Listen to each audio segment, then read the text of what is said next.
This is the beginning of Chapter 10, which is Analytic Geometry. In this section, 10.1, we will be speaking of the ellipse. This section involves conic sections, and conic sections basically come from a double napped cone like this where they are intersected by a plane. So there are four conic sections: the circle, ellipse, hyperbola, and parabola. We spent some time already talking about circles, so we're not going to spend a whole lot of time discussing those. So primarily the topics that we will discuss will be ellipse, hyperbola, and parabolas. And today we're going to focus our discussion on the ellipse. Here are the things that we'll discuss. We'll talk about graphs of ellipse that are centered at the origin and different points. We'll find the eccentricity and identify some different applications that involve ellipses. So this section, or this page, talks about the definition of an ellipse. An ellipse is, the definition you can read is stated here. Basically, it is all the points where the sum of two distances is a constant. These fixed points that we are used in the definition are called foci, or the plural form is focus. So here is some of the basics that we need to discuss before looking at some of the equations.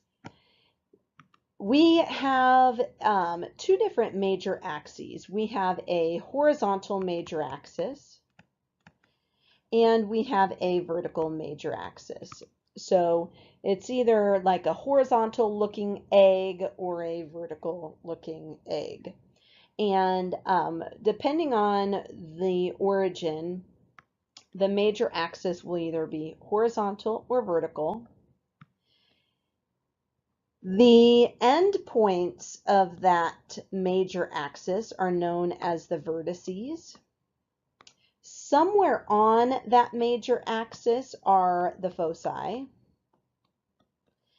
and then the minor axis is the smaller one. The center is the midpoint of the major axis, and the major and minor axes are perpendicular.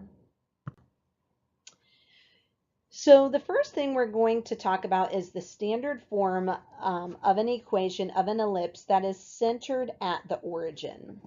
And one thing that is important to note is that A is always bigger than B, and they're both positive values. So if the x-axis is the major axis, then we're going to have it's a horizontal major axis. Whereas if the y-axis is the major axis, it's going to be a vertical major axis. The things I want you to pay attention to is where A is located. Now I want you to remember that A is always bigger. So here the bigger number is always below the x variable, whereas here the bigger number is under the y. Okay, so that's how you're going to identify which type of major axis you'll have.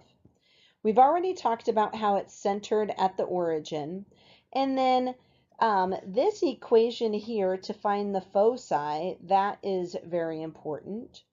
And then really once you have some important information, you'll be able to find the vertices and the endpoints of the minor axes. So the equation of an ellipse will always have a plus sign between the two fractions, and it's always going to equal 1. And if it's not, you need to make it that way. So it's important to kind of take note of the general equation here. And again, I already talked about the shape each of these will take on. So let's look at our first example. In our first example, we are asked to graph the ellipse, identify the center, foci, and vertices. So looking at this, I know this is a graph of an ellipse because these two fractions are separated by a plus sign and it's equal to 1. So I want you to remember that A is bigger than B. So I want to identify the larger numerator. And the larger numerator is under x. So since the bigger number is under x, that means that I'm going to have a horizontal major axis, which means my ellipse is going to take on this direction. So a squared is 25, which means if I take the square root of both sides of this, a is 5. A is going to help me identify where my vertices are. B squared is 4. If I take the square root of both sides, I get B is equal to 2. B is going to help me identify the end points of my minor axes. Now, I notice here that I don't have anything attached to the x or y. So this tells me that my center is 0, 0. So the center of this ellipse is right here. Because I know there's a horizontal major axis, that means I'm going to go right and left a units. So I'm going to go to the right 5 and to the left 5. And that will give me my major axis. Then from my center, I'm going to go up 2 units and down 2 units. And this is going to help shape my ellipse. So we have identified the center of the ellipse. The foci we haven't done yet, but the vertices, we can see where the vertices are on our graph. One way you can identify the vertices is you can take the center, and from the center we moved right and left, which means the x value changes. So we started at 0 and we moved right and left 5 units and we didn't move up or down.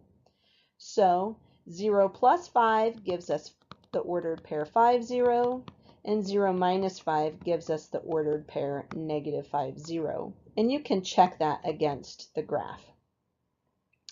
The last thing we need to identify is the foci. The foci is found in the following way. We are going to use the formula c squared is equal to a squared minus b squared. One way to help you remember this is we have a plus here. We are going to use the opposite sign when we find c. So plugging in our values, we know that c squared is equal to 25 minus 4, which gives me 21. And a squared and b squared I just found from the given equation. So to get c by itself, I take the square root of both sides. So c is equal to the square root of 21. If I plug that value into my calculator, I get approximately 4.6. which means my foci are going to be approximately 4.6 units to the right and to the left of the center. So I'm going to go 1, 2, 3, 4.6-ish here. That's one of my foci. And then the left, the same. This is the other foci.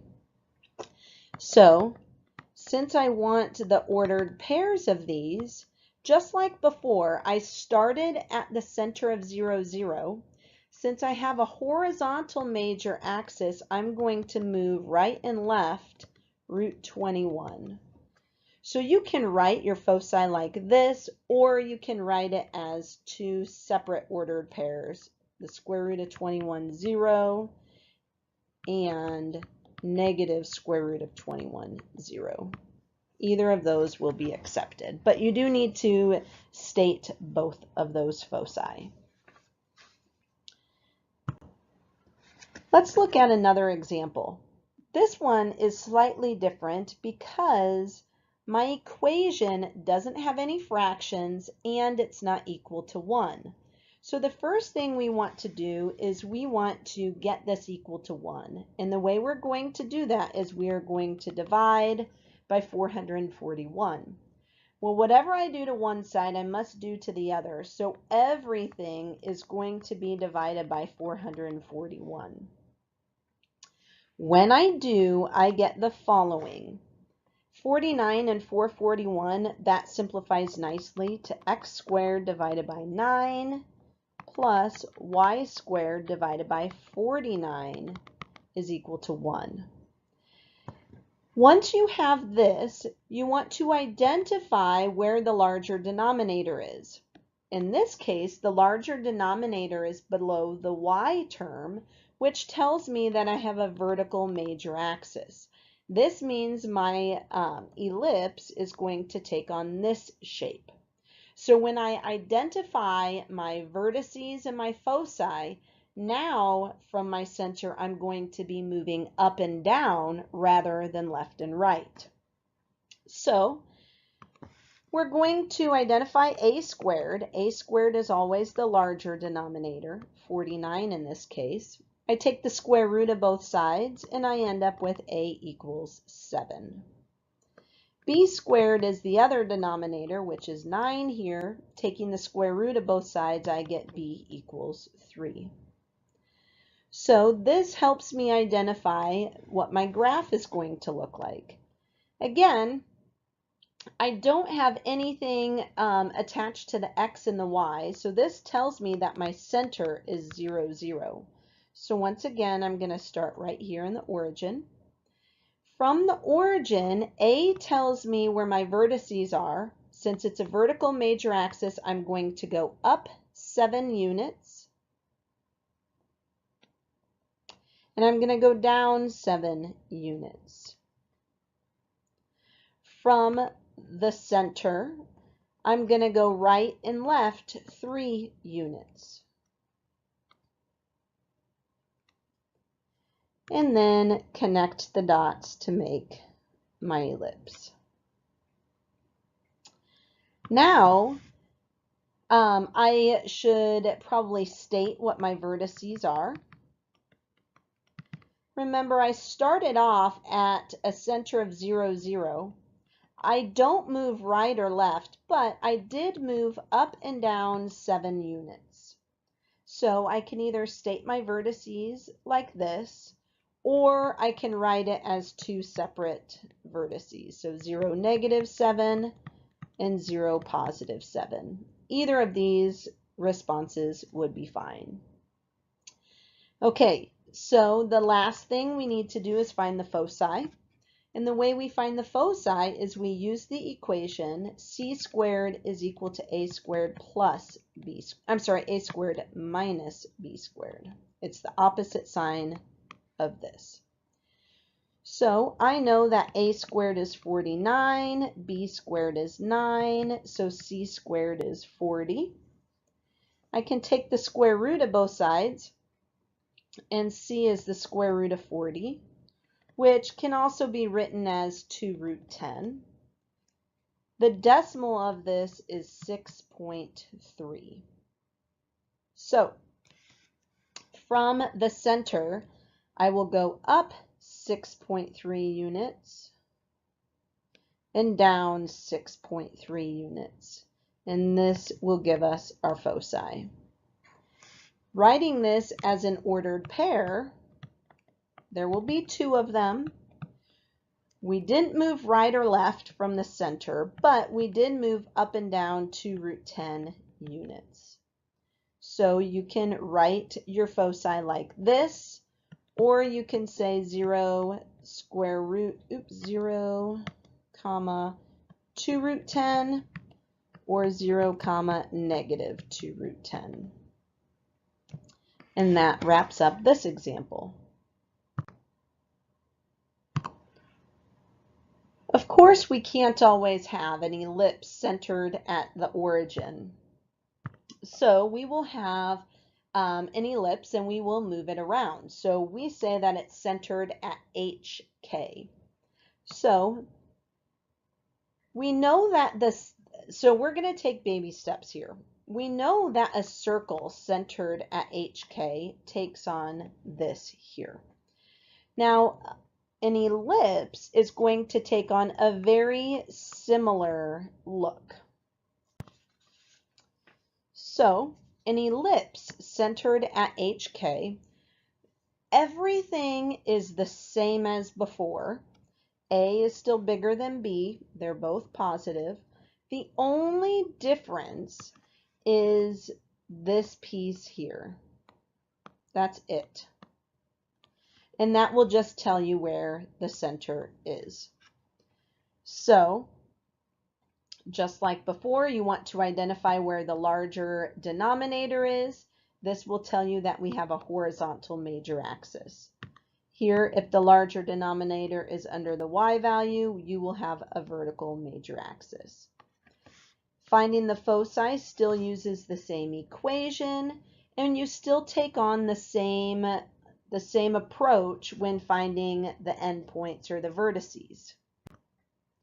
So everything is the same except these will now be located someplace other than the center, or other than the origin rather. So let's see this in action. Okay, so same exact type of thing. The only thing that is going to be a little bit different is we want to find the endpoints of the minor axes now. Great.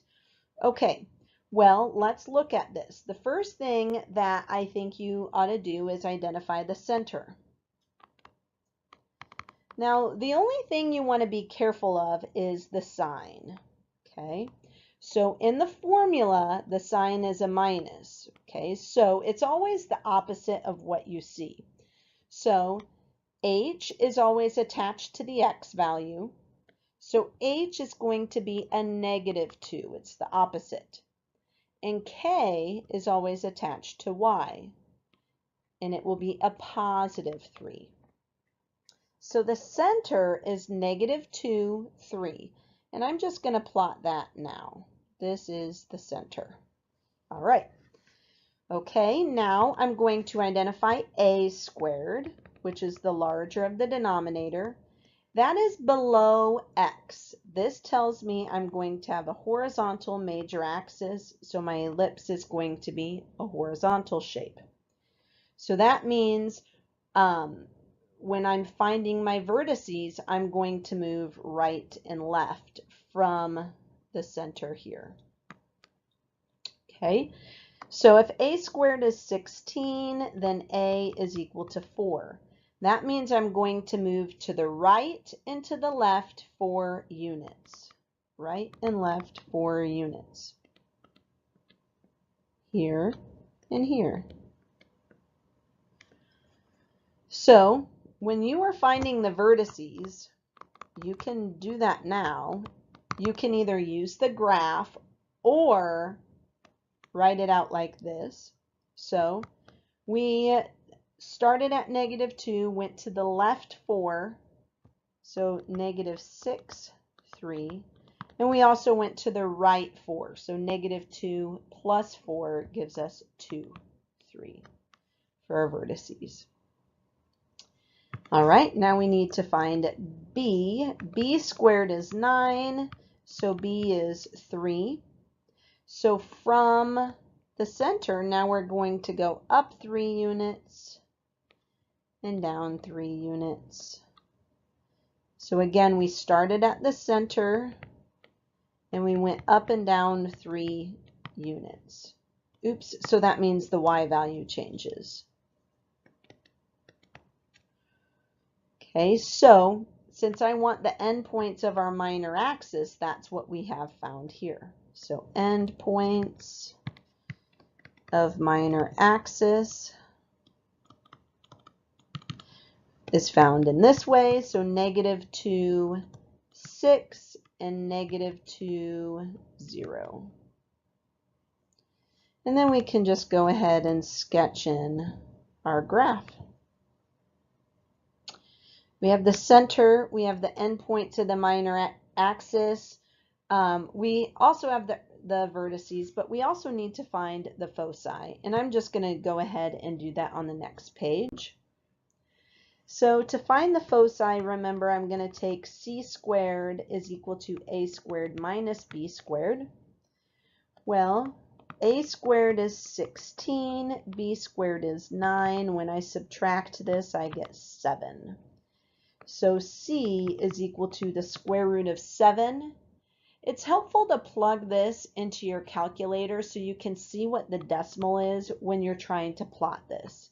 So this is approximately 2.6. So when you graph it, you kind of have an idea of where to sketch these points. So for our foci are on the major axis, which is horizontal. So remember, you start with the center, and the center was -2, 3.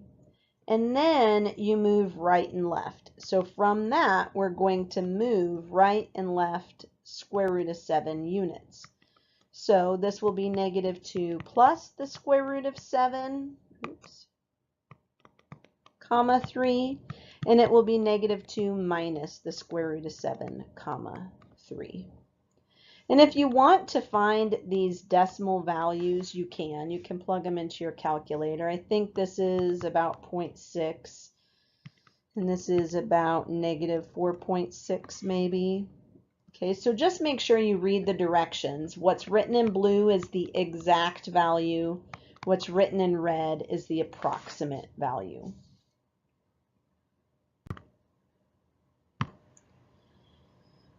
In this example, we're given an equation, and we want to rewrite this equation of an ellipse in standard form.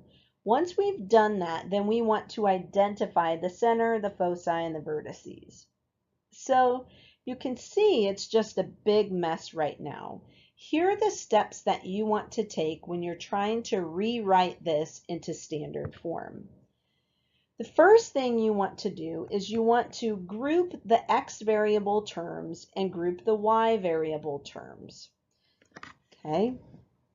Then you want to move the constant term, which is 9 in this case, to the right side of the equation. So what I'm going to do is group these. So I'll have 9x squared plus 18x. And then I'm going to group these. So I'm going to leave a little space, and you'll see why shortly. So 5y minus 30y. And then once I move that 9 over, this will be equal to -9. The reason I'm doing this is because this is going to allow me to complete the square in order to put the equation in standard form. So I'm going to take what I've written here and move on to the next slide. Okay, so rewriting this, I had 9x squared plus 18x, and then over here plus 5y squared minus 30y is equal to -9. All right, so here is the third step. The third step says factor out the leading coefficient from the x and y terms and leave room to complete the squares within the parentheses.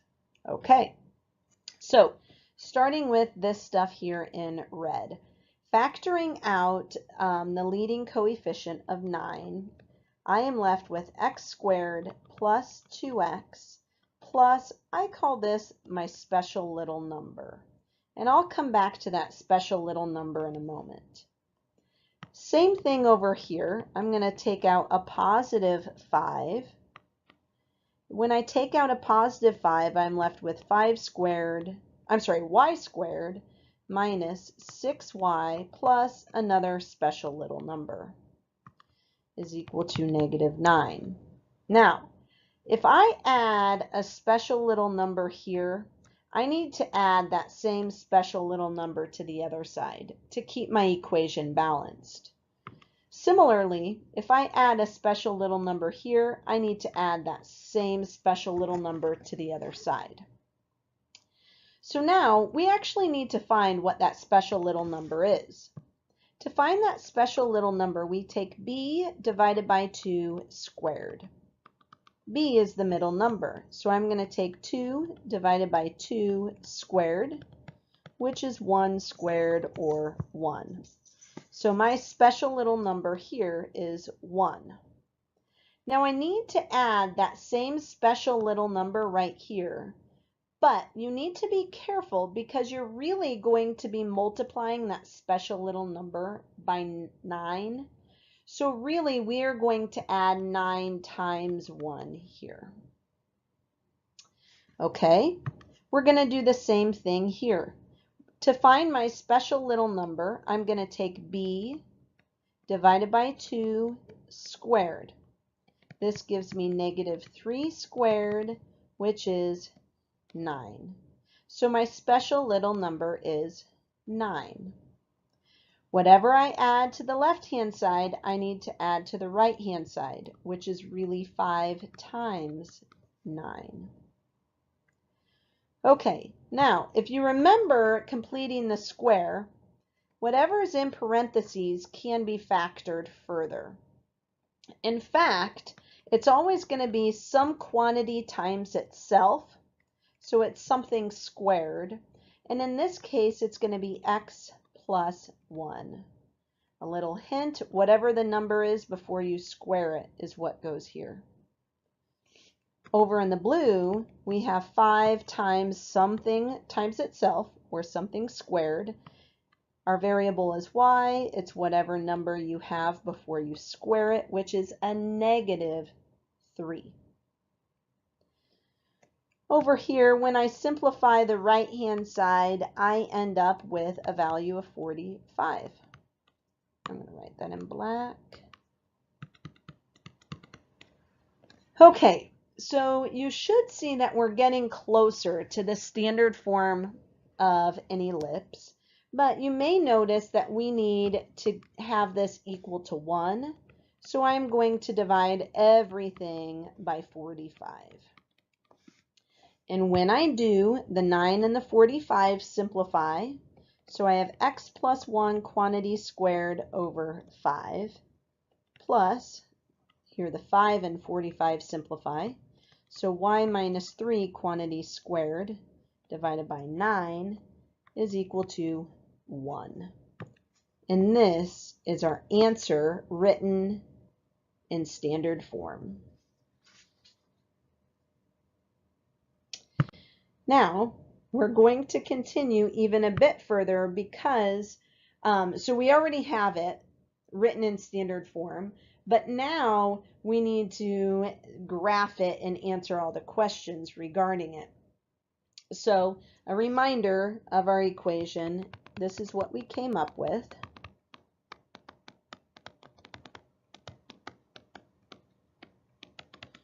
So let's go ahead, find the center, vertices, and foci.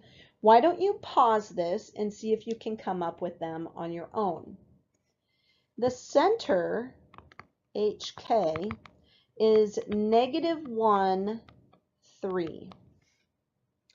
The larger denominator is under y, which means I'm going to have a vertical major axis. So it's going to be like this. So if I want to identify my vertices, I need to find A. If A squared is 9, then A is 3. On the other hand, if B squared is 5, then B is the square root of 5. It might be helpful to plug that into your calculator to see where that is going to go on your graph. and that will be approximately 2.2 units from the center. So our center is at -1, 3, which is here. From our center of -1, 3, because this is a vertical major axis, we are going to go up and down 3 units. So from here up 3, and from the center down 3 as well.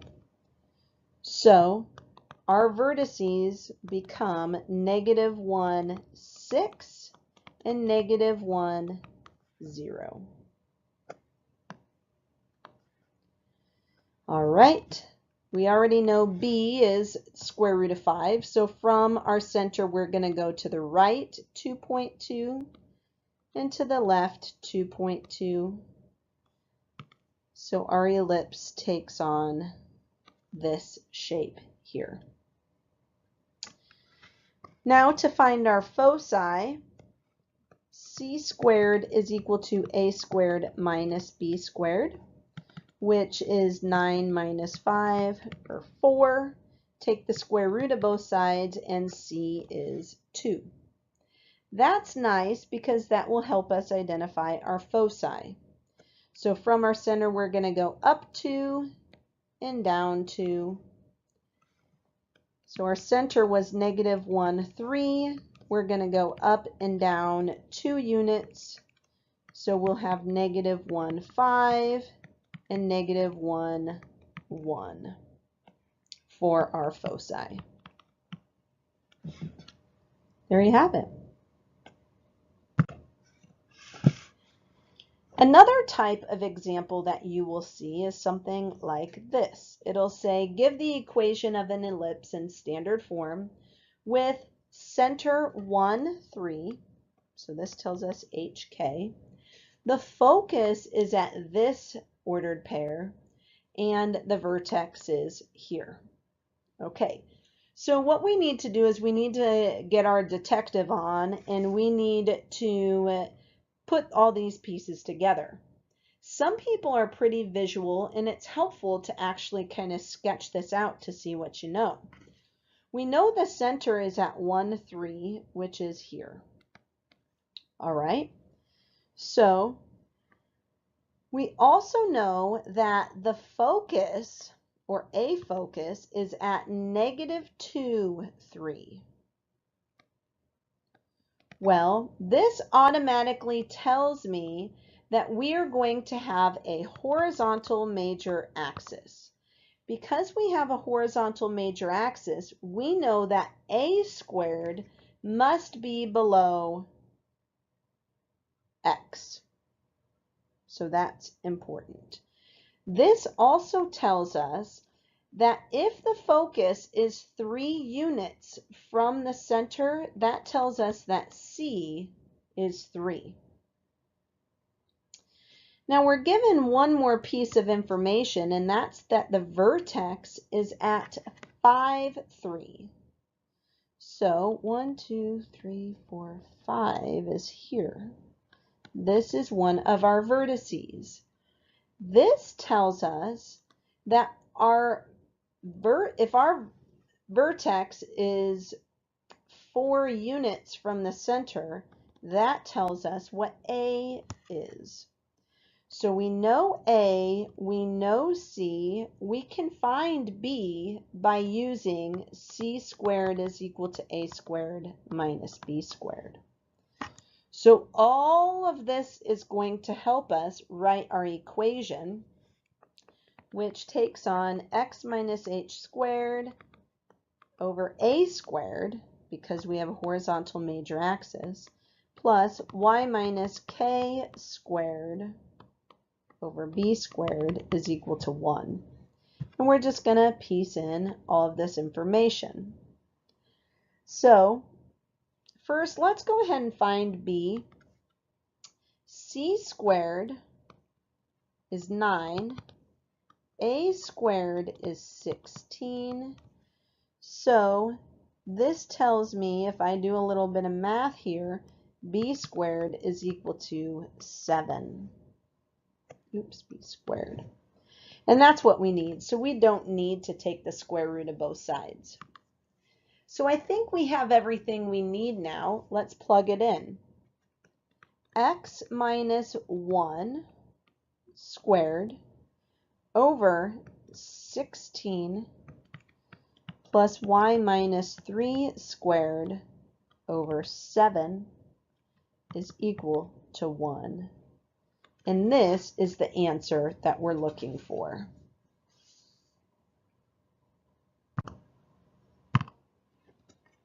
We now want to determine and apply the eccentricity of an ellipse. The eccentricity of an ellipse helps us determine how long or stout the ellipse is. And the ellipse, the eccentricity is a number in between 0 and 1 and is found by using this formula here. It is C divided by A. So A comes from here, C comes from here.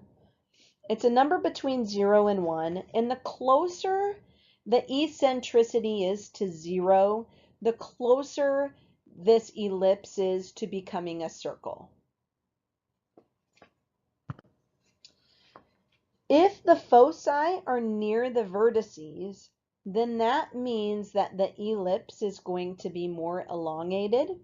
If the foci is near the center, it's going to become more circular, and that's when the eccentricity is closer to 0. So let's look at some examples. Okay, so I have these two examples here, and you can see that this one is going to be a more elongated ellipse. This one's going to be more circular. So to find the eccentricity, we use the formula C divided by A. So we first need to identify A and C. Well, remember A squared is always larger. So in this case, A squared is 225. Taking the square root of both sides, we get 15. B squared then is 9, so B is 3. From this, I can find C because I know that C squared is equal to A squared minus B squared. In this case, 225 minus 9. So C squared is 216. If I take the square root of this and reduce it, 6 root 6. Now I can find the eccentricity by using this formula. C is 6 root 6 divided by A, which is 15. If I reduce this, it becomes 2 root 6 over 5, or approximately 0.98. Because this value is closer to 1 than 0, it's going to be a more elongated ellipse. You'll do the same thing over here with this other one. A squared is 9, so A is 3. B squared is 4, so B is 2.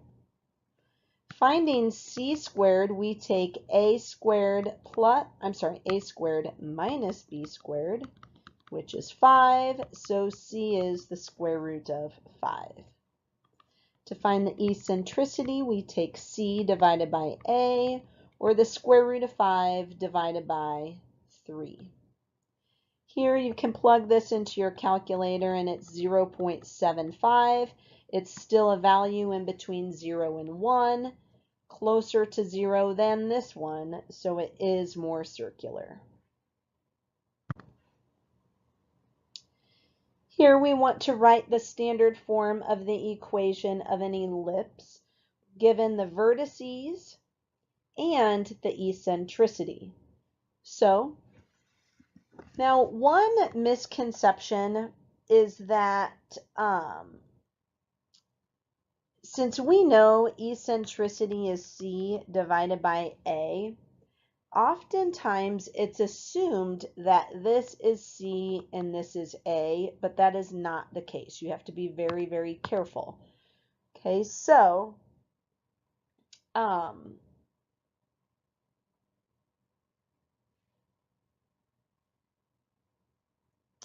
in this case, I do believe it ends up being that way, but that is not always the case. Anyway, so the first thing I would recommend doing is just kind of sketching a picture so you can see what's happening. It's stated that our vertices are at -6, 7, and at 2, 7. Well, if those are our vertices, this tells us that we're going to have a horizontal major axis. It also tells me that the center of this, I just divide that length by 2, and I identify that the center then is at -2, 7. So if my center is at -2, 7, that tells me this distance and this distance is 4, which means A is 4. So if I know A is 4, looking at this, if E is C divided by A, which is 3/4, and I know A is 4, well, then that means that C is 3. So if I know A and I know C, I can find B, because C squared is A squared minus B squared. C squared is 9, A squared is 16. I can find B squared. B squared, we already had this, is 7. I have everything I need to write my equation because I have a horizontal major axis. I know that A squared has to go here under the X, and B squared goes under the Y. Now I need to plug in the center. This will be +2 minus 7. And here is that equation that we needed. All right, so we're going to have some applications. Here's one of them. I believe this comet is called Hyakutake. I don't know. I don't specialize in English, I suppose. But go ahead and pause this, read through this. So it tells us that our eccentricity is approximately this value here, which is close to 1. Now, it also asks us to find the distance from the comet to the sun that is furthest away. All right, so if the comet is here and the sun is here, the furthest point away from it is going to be A plus C. This is the furthest point. This is the closest point. So sometimes you'll want to find the furthest, which is A plus C, and the closest is going to be A minus C. So let's carry this on to the next slide. All right, so AU is the astronomical unit, and it's a unit of length, and it's approximately this many miles. It's a lot of miles, okay? So again, the closest point to the sun is given to us on the previous slide. Okay, so as mentioned on the previous slide, the closest point is going to be A minus C. And that value from the previous slide is 0.23019. So we know A minus C is that. We are also given the eccentricity on the previous slide. Remember, eccentricity is A divided by C. And in this case, it is 0.999784. Well, what we're going to do is we're basically going to use a system of equations. So from here, what I'm going to do is I'm going to multiply, oops, I'm sorry, this should be C divided by A. I apologize. What I'm going to do here is I'm going to multiply both sides by A. So I know that C is 0.999784A. And what I'm going to do is I'm going to take this and plug it in here for C. So A minus all of this, 0.999784A, is equal to 0.23019. Well, these are like terms, so I can combine those. And when I do, I get, you can either write it all out or you can write it in scientific notation, which is 2.16 times 10 to the negative 4A. And that's just rounded. So then I'm going to divide both sides by this number.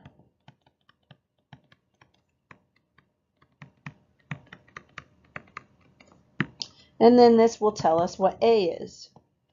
So A is approximately 1065.694. All right, so we have found A.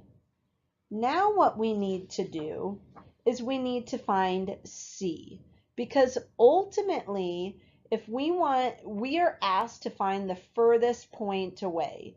So ultimately our goal is to find C plus A. Well, we have already found A. Now we need to find C in order to solve this problem. So, moving on, C is equal to 0.999784A.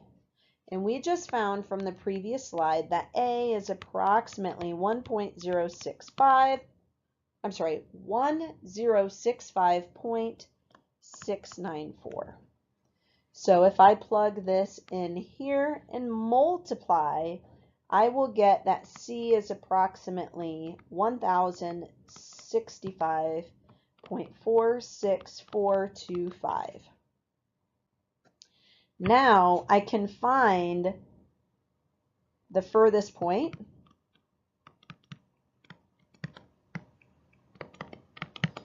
which is C plus A.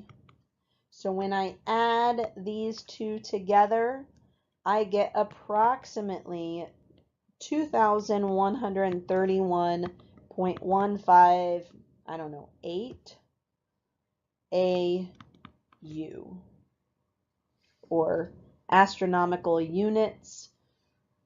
If you want to find the number of miles, then you can multiply that by the 92 plus million, and it's approximately 198 billion miles, which is extreme. Okay, here is another type of example you will see. Pause this and see if you can answer it. Here we have a running track that is the shape of an ellipse, and it is 100 meters long. So this distance here is 100. And it is 50 meters wide. So this distance here is 50. It says use a coordinate system with the origin at the center of the track and a horizontal major axis, and write the equation. Okay, well, if we know the length is 100, this is 50, and this is 50. Similarly, this must be 25, and this here must be 25. If I have a horizontal major axis, that means the larger of the two numbers needs to go below X. It's centered at the origin, which means I just have x squared and y squared.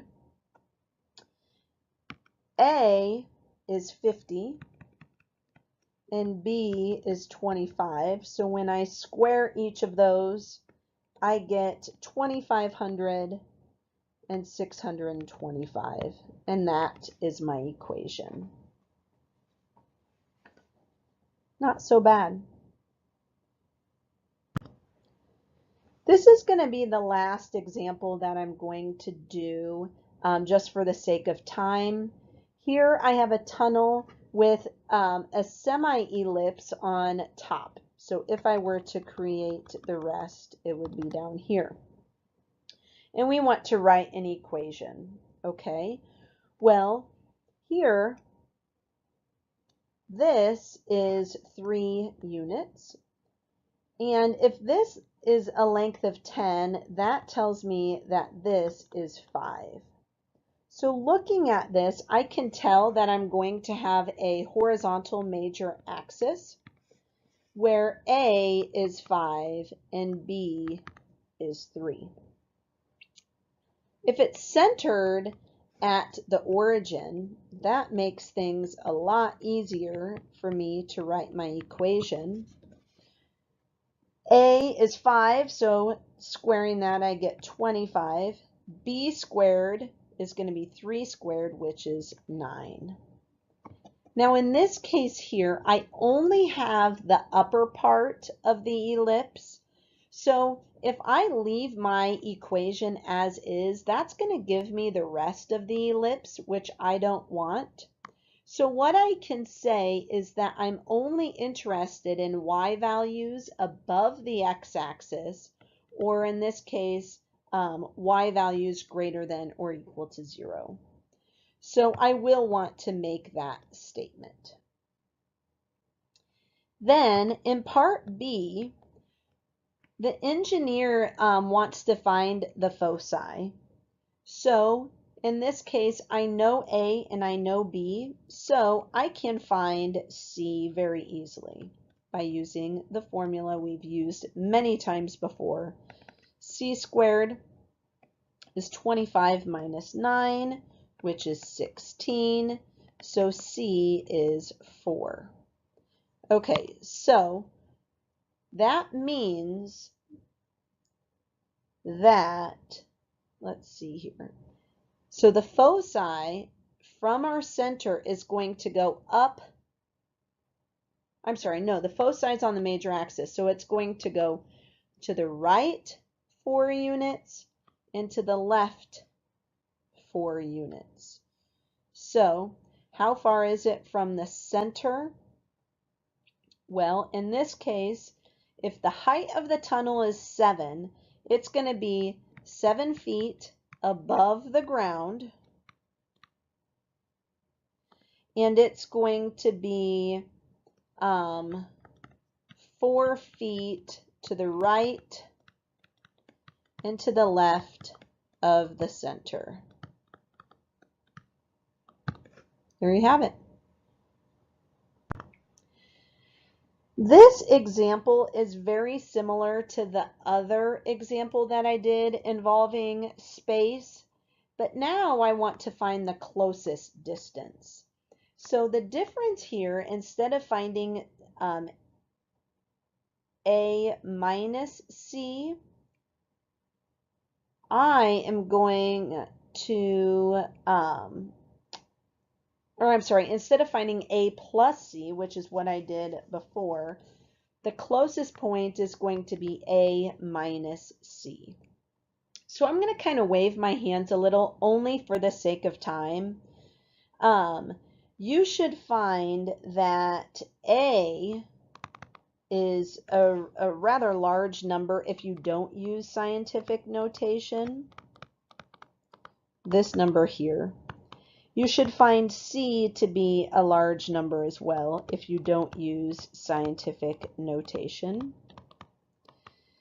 So when you subtract these, the final answer will be this. if you don't use scientific notation. If you do use scientific notation, remember you start here, move the decimal over to here, and approximate. So 4.437 times 10 to the 9th kilometers or kilometers.